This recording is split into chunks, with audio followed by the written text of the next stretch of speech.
Okay. So separate. My name is Nicolette Roberts, formerly Nicolette Mamadou Roberts. I am a singer, songwriter. I actually do hair. I'm a loving person, love to laugh, love to smile. And I have three children total. And I'm just, I'm just me. Me, I'm Rakeem Roberts. I'm just a country Mississippi boy. Love being outside. Love being in my yard. A storm is getting ready to come, and I just came in the house right before we got on this because I love being outside in the grass and working hard. I love just taking care of my family. Love going to church. I'm a man of God on top of everything. So that's who I am, me just as a person. Together, we are, I think we're just I would call a dynamic duo. Together, we kind of balance. Yeah, we bounce off of each other. We have fun together. We laugh. We just have a good time together, and we worship God together as well, serve as well. Amen, y'all. That is so beautiful. So I hear you say we are a dynamic duo and we worship God together. I love it. I love it. So tell us, how did you meet? And what was your first impression of your spouse when you met them? I'm gonna go first. I'm gonna give my version. She go first and I give the real version. Oh my goodness. Okay. We'll see. We'll see. At the end, you decide who you believe. So I sing with this group out of Nashville because I'm originally from Nashville, called Basic and TFC. And he bases for North Mississippi Acapella Chorus that's in Hernando. And sometimes they would come to our church and sing, and we would come to their church for years. But I would always see him in passing. And I remember asking my cousin, I said, who is he? I was like, he's so handsome. And she was just like, his name is Rakeem. He's really nice. And I was like, oh, okay. But I never thought anything about it. Very shy, never approached anybody. Years on down the line, one time I visited West Oak Grove. Anytime I would come to Memphis, I would always go there on Sundays. And this one particular Sunday, you know how you feel somebody just staring at you in church or just anywhere in general. So I was just like, I looked up, and the way their seats are, you're sitting in the front, like couple of rows, you can see, you're kind of looking at each other at the same time, like the people in the audience, the way the pews are. So I'm in church and I look up and I see Rakeem, he's just staring at me.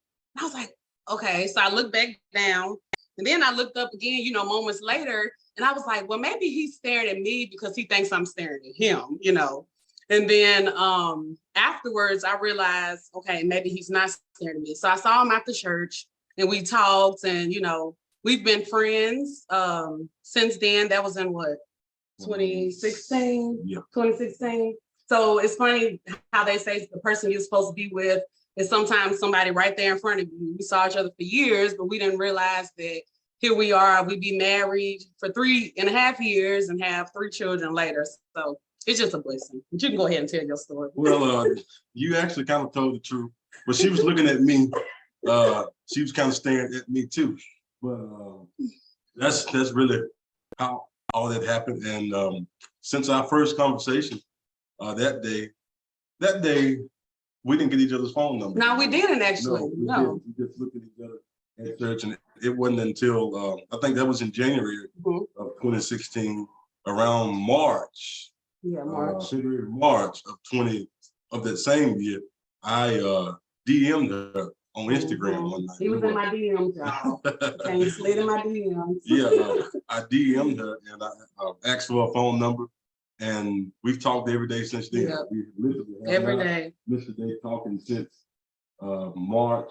sometime March 2016. So that's how we got together, and we're still here. That is beautiful. Oh my goodness. So you all met and you've been talking every day since. That is really beautiful. So how did you transition from just dating to deciding, okay, this person is the one? What were their characteristics that let you know this is the person I need to marry and spend the rest of my life with them?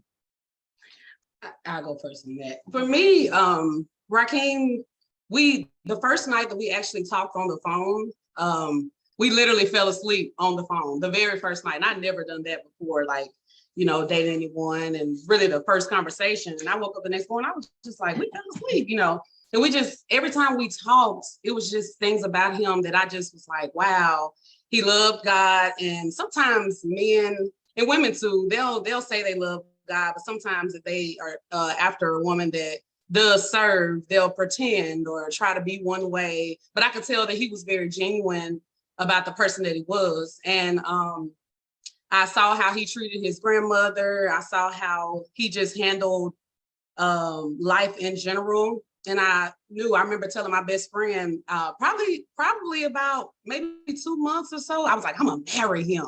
I was like, that's gonna be my husband. That's what I told her. She was like, okay, claim it. But no, I really kind of knew just by the way he was. He was very different. And he has a heart of gold. I'll tell anybody, he has a heart of gold. Yeah, how I knew that Nicolette was going to be my wife. I love to be able to communicate with her. I had, when you're dating some people that I came across that we couldn't have very good dialogue. But with Nicolette, we always had something to talk about. It was never a dull moment, and she could get me to do things that most people couldn't. Because during that time, I was kind of, I would say somewhat in a shell before I got with her. But she had me traveling to Nashville every other weekend, almost on the walk in Nashville. So she took me way out of my element. And so how I knew that she was the one for me is because I went through a dark place in my life, and I did lose my great grandmother. She mentioned that. I took care of her. That was that was my everything. And I lost her, and she was right there with me. And that was a real hard time for me. And I knew during that moment, God sent her to help me get through that. Because if it had not been for her and some other people, I don't know if I could have gotten through that. So that's just one of the many reasons as to why, I knew that she was going to be the one, but we can't talk about all of them. But that's just one of the few, if I could say that. That's beautiful. That is so, so beautiful. So tell us, how have your expectations of yourself or of your spouse changed before you were married, and your expectations of what you thought it was going to be before you married? And now that you've been married, how have your expectations changed? So for me, I always thought marriage was just being in love and having a family, raising kids, and traveling the world and things like that.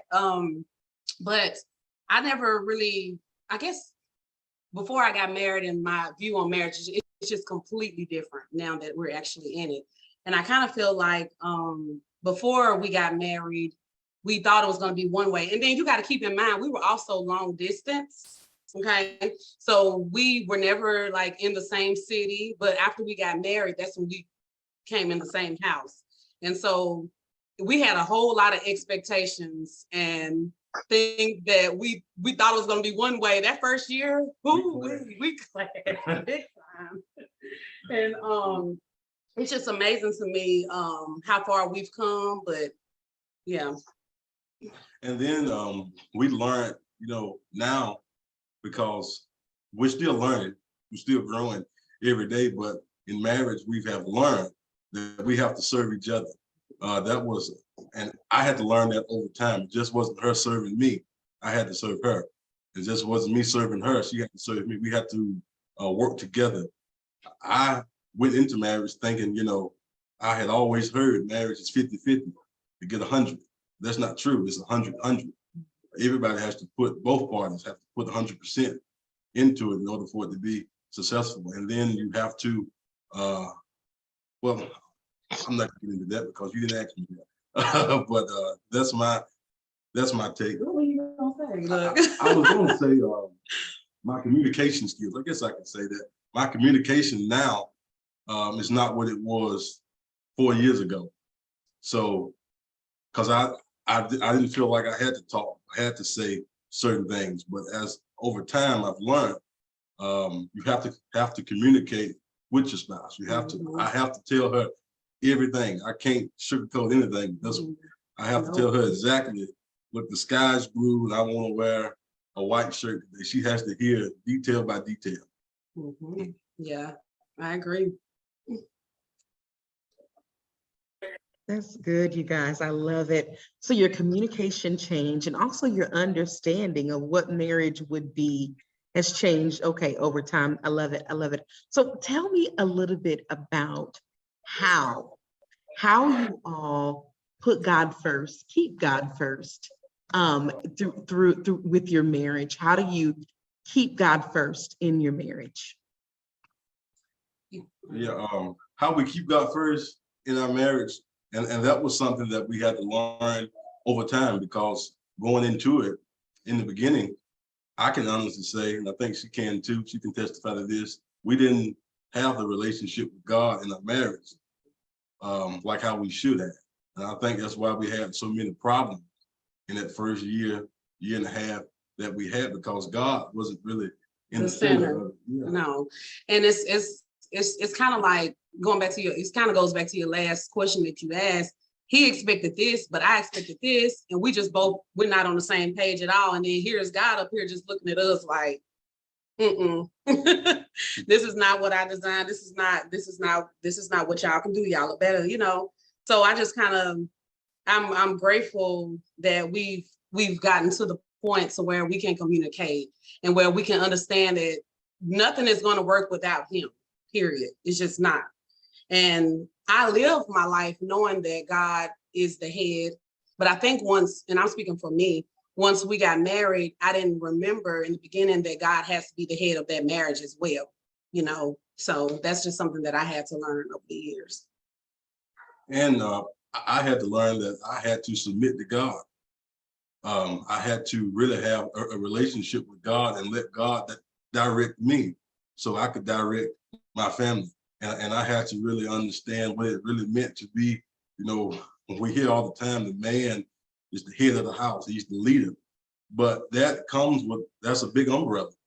And a man has to do a lot of things. So I had to really become that man and that leader that God wanted me to be, or that I knew that I could be, and that I did become, and still working hard every day to be better. So. This is beautiful, you all. It's so wonderful to hear couples talking about how they're developing over time, that even if it wasn't always this, the development is just so powerful. So give us some advice. If you could talk to your single self, now that you are married, what advice would you give your single self? I would say patience, be patient. And also when it comes down to like my single self, are you saying single self before we met or just single in general? Is that what you mean? Yes, your single self before you met, yes. Before we met, okay. So I would say, just like I said, be patient. And I'm one of those believers that believe that everybody has somebody out there for them. I'm a hard lover. I feel like you can be 70 and still find your true love. That's just me. That's how I am. So for my single self, I would have to say he's out there, and don't settle. Because a lot of times I have, even in the past, settled because I wanted something to work and it just wasn't working. And I know sometimes a lot of us women, we tend to do that. And men as well. I never want to leave the men out. But sometimes we settle, and you know, sometimes God has something better for you and you're missing out on what he really has for you because you're going in one direction when he's really wanting you to go a completely different direction. So I would say never settle, and to continue to keep God first in your single life. And I would tell myself to stay deeply in the word. And if it's any red flags, never ignore them. Never ignore the red flags. That's what I would say. I pick up the last thing that she said, never ignore red flags, because if it's a problem, it's always going to be a problem. Problems don't go away. But one thing I would tell my single self is to, and tell other singles to complete yourself. You know, sometimes you hear people say, well, he or she completes me, or they make me whole. Well, you should already be that yourself. You should already know who you are. You should know what you want in life. You should have that self-confidence. You can't expect your husband or your wife to just do everything for you. Some stuff it has to be inward. So that's one thing that I would tell my single self and tell everybody else to just know who you are and to really know what you want even before you get into marriage. Because so many times people, I feel, get into marriage and they don't know a whole lot about themselves, because that's what I had a problem with. I've learned so much about Rakeem in these last 3.5 years. So if I could go back, I would tell my single self just to take your time and really know what you're doing before you step into it, and don't rush. Amen. That's beautiful. Take your time, don't rush, and get to know yourself, complete yourself. I love it. I love it. I love it. Okay, so how do you all keep the spark, the romance alive in your marriage? Continue to date. You know, we actually just had a baby 2 months ago. 2 months yesterday. She turned 2 months yesterday. And sometimes when you start having children, sometimes people kind of lose themselves because they get caught up in being tired and trying to breastfeed or trying to make sure the kids are taken care of. And you just kind of like forget the fun you had, or, you know, so I would say continue to date. And also something we do, we always have a moment of truth. This is something that I recommend to every single couple out there, married, dating, whatever. You have a moment of truth. Now, in this moment of truth, look, in this moment of truth, and it can be multiple times a week, it doesn't have to be one time a week, but in the moment of truth, you ask them, is there anything that I can be doing better to make you happy? And vice versa. We both ask each other the same thing. Like, is there anything that I could be doing better? Or, you know, just because you in a marriage, you have to serve each other. You know, it's not like sometimes when people hear that, they are like, well, what, why would you say that? Or, you know, but you want to make sure that person you're committed to and going to spend the rest of your life with, you want to make sure you're happy with them. If it's something that I'm doing that I could be better, tell me. And you just have to be willing to, you know, work and do that. Yeah, that's true what you said, and I think that's one way we've always kept our communication so strong, having that, what we call it, let's talk as friends for a moment. Yeah, that's what we say. Let's talk as friends. Yeah, whenever. Now sometimes when she says that, I get nervous sometimes. I'm like, oh Lord, here we go. What you got to say? Yeah. But it's always good. It's always good, and we always leave out of that better because we can have that moment to you know, really say how we feel. And that goes back to my favorite word I've mentioned a lot today: communication. That's just a part of keeping that communication strong. And then for me, I still try to do stuff to make her like me. You know, she's married to me, but I still try to do things that I know that she likes. You know, have nights at the house, although having the baby, and we've been in COVID, so we hadn't been able to go out and do a whole lot. We've been doing a lot in-house, you know, different nights to where we would cook certain things and, you know, just all kind of ideas, but we never want to settle and get too, what's the word I'm looking for? Complacent. Yeah, complacent. Never want to get like that. Never get too comfortable. Yeah. So. Ooh, okay. Well, Brother Rakeem, I think you just risen the bar. You said, don't get comfortable, keep doing things that make her like you. That's powerful. That is powerful. You said, keep dating, Sister Roberts, Sister Nicolette. You said, keep dating each other to keep that spark. I love that. Tell us about how you keep humor in your marriage. Humor? Yes. Oh, we laugh every day. We, I'm a joker. yeah, and I'm a really funny person. I literally like live to laugh. So we sometimes, I don't even know, we do so much. I mean, Oh yeah, because I like to prank people. oh my And goodness. I love to joke and, It's on and my do things like nerves. this. And I work at a funeral home. Well, I used to work at a funeral home full time. So she was somewhat nervous about that and didn't like it. It was so bad. I gotta interrupt you really quick. It was so bad when we first started dating, when I was still, getting to know him. He was at work and I guess he had his earpiece in. He's like, hold on 1 second, this man's head is leaking. I was just like, do I really want to date him? What? You said what? And he was very calm. And I'm up on the other line, just freaking out. Like, did he really just say that? Like, or is he normal? But go ahead. I just had to add that in there. Yeah. So, I knew she was somewhat scared of the funeral home and all that. So I would put pillows in the bed. When she walks in the room, she'll think there's a body in the bed and jump back. And, Yeah. And I still do stuff like that. We do stuff all the time. Yeah. I mean, like, she just puts I salt. just was gonna say that he asked for some water the other day, and he's like, he gives me some water. I think when you holding the baby, I don't know what you were doing. But I said, I'm gonna get him because he's always getting me all the time. He got the kids getting me now. And I put some salt in his water. I shook it up real good. He took a big gulp. I just couldn't even help myself. I was crying laughing. So we just try to have fun, wherever we are, we try to have fun, even with the kids. And just create like a safe space. Our house is our safe space. The home, we want the kids to feel this is a safe space as well. So we just try to just have fun. Yeah. We have fun. And then we pray over our house because we're real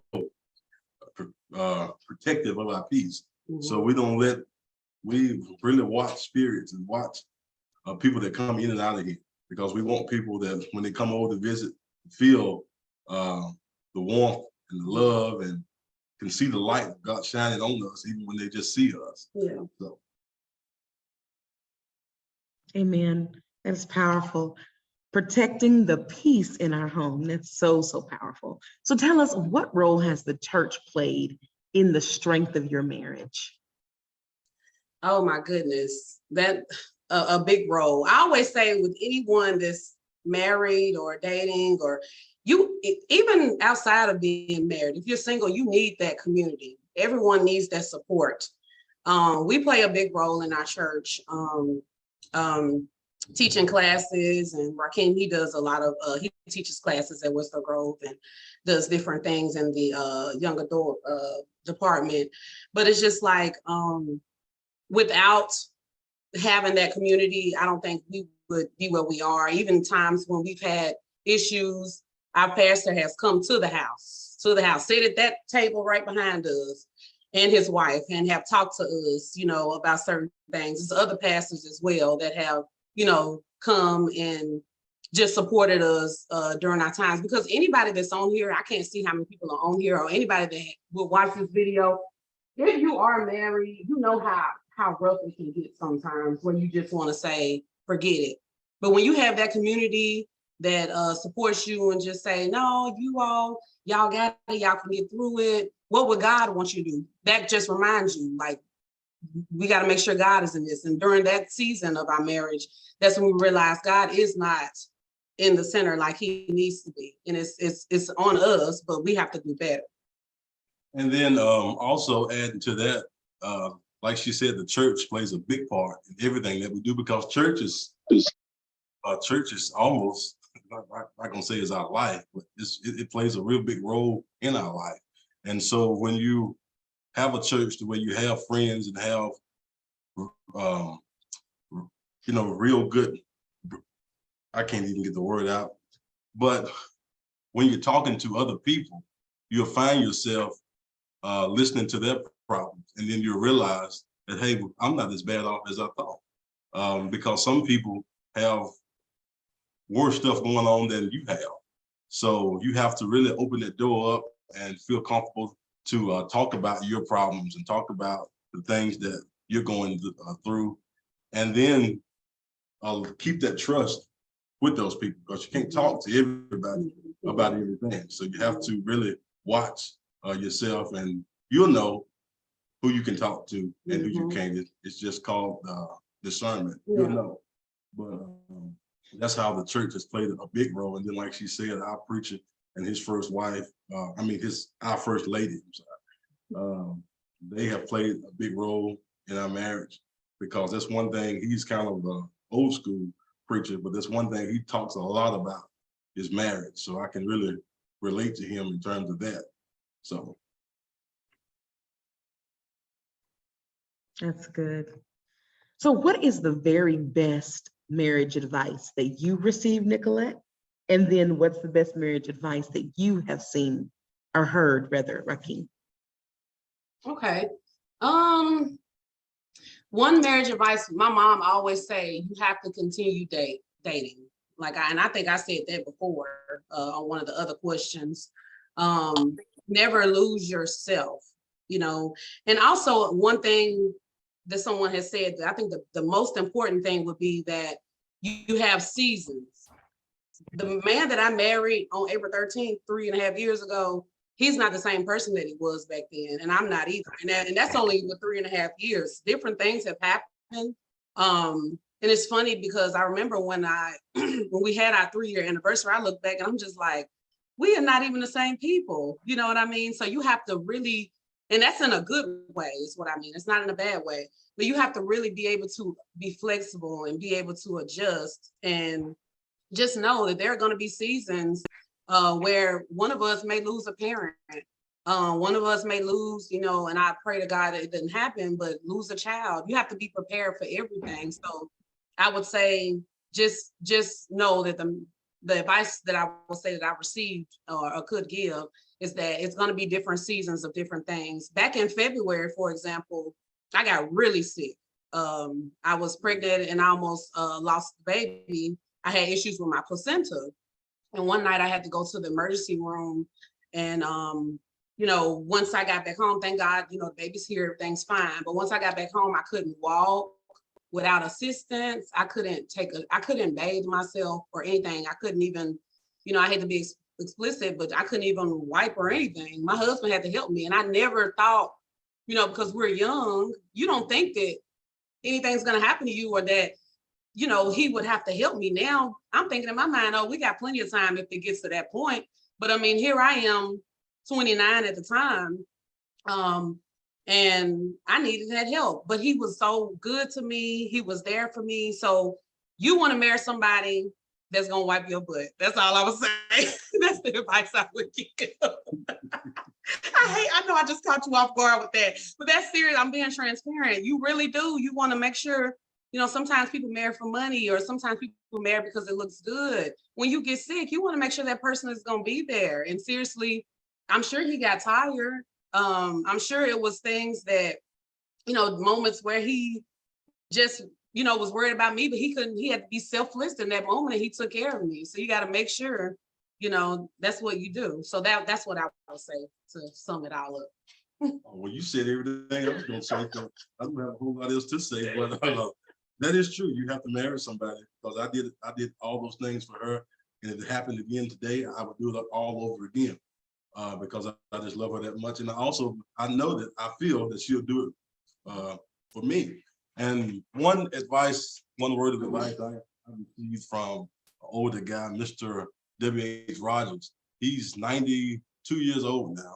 And his wife passed away about 2 years ago. They've been married for 69 years. I asked him when I was 19 or 20. I said, Mr. Rogers, how can you and Miss Callie stay married this long? I said, what advice do you have? And he said, well, Rakeem is what he called me. He said, Rakeem, you give everything, you give 100%, and you take more than that. I said, you give everything and you take more than that? I don't understand that. He said, well, when you get married, you understand. Well, now I do understand, because in marriage, like she just said, you have to understand that the seasons, every day is not going to be a good day. But when you communicate and you work together and you really understand who this person is, and you understand who you all are, it'll help you get through anything. So you'll find yourself giving up a lot, and you'll take a lot, but it won't be a bad thing. because your love is so strong until it will allow you to do that freely. And you'll find yourself saying, well, hey, I can do this. I can get through this because I don't want to be without this person. Marry someone who will wipe your butt. Give 100% and take more. This is such powerful advice. I love it, love it, love it. So you all are two beautiful young people. So I know you've got families and, parents and cousins and uncles. How do you keep your marriage protected from all of the people on the outside that may have good intentions? But how do you keep your marriage protected from the outside? You just have to set up boundaries, even with relatives and sometimes, how do I say this? So I come from a real close knit family. I talk to my mom every day, multiple times a day, and relatives as well. But sometimes they understand that Rakeem is my husband, he comes first, our children, all of that. So it's just, I would say just setting those boundaries and just making sure it's okay to talk to people about your problems. It's okay to, I'll say certain problems, sometimes you do need a listening ear or someone to talk to, but you just have to be careful who you're talking to. And you just have to be careful just to make sure that people do actually have your best interest. And something my mama said, if you got a problem, you talk. My mama, she's big on marriage because her and my dad, they're still married as well. You talk to Rakeem, tell him what's going on, and of course I can talk to her as well, but just make sure you're communicating. Like you said, that's the word, communication. So yeah, that's what I would say. Oh yeah. And setting boundaries, that's a must with families and friends, especially if you have, I don't care if they're single, married, or whatever, you still have to have those boundaries, because one thing that we learned is that we have to do what works for us. What works for this couple may sound good and it may look good, but if it doesn't work for she and I, then what good is that? You have to do what works for you and what works for your household, and you have to create your own environment.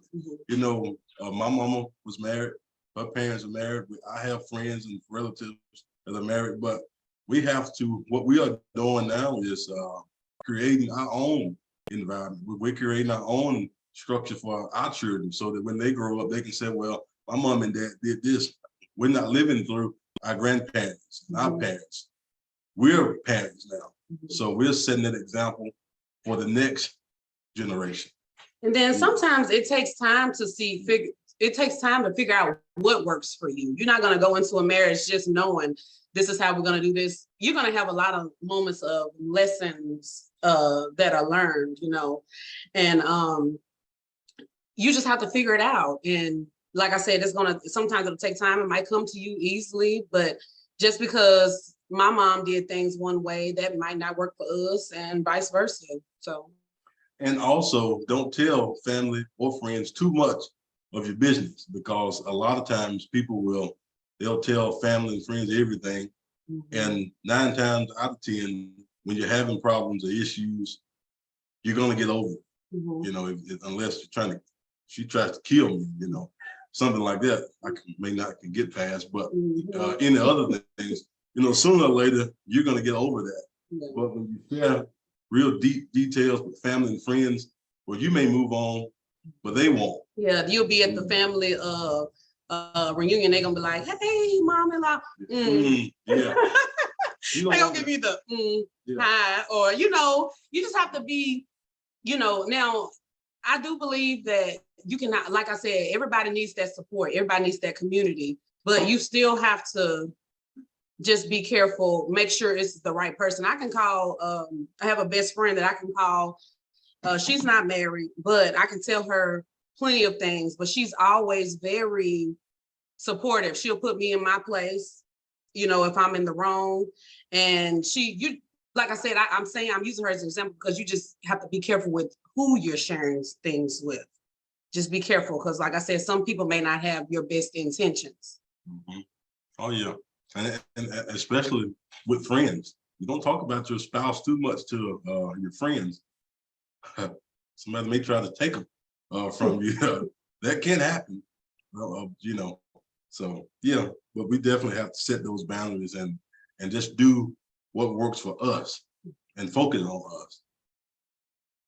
I love it. I love it. Be careful who you're talking to. Be careful what you're saying. And create your own environment. I love that. Do what works best at your address. I love, love, love that. Love it. Okay, so tell us, what advice do you have for single Christians who desire marriage?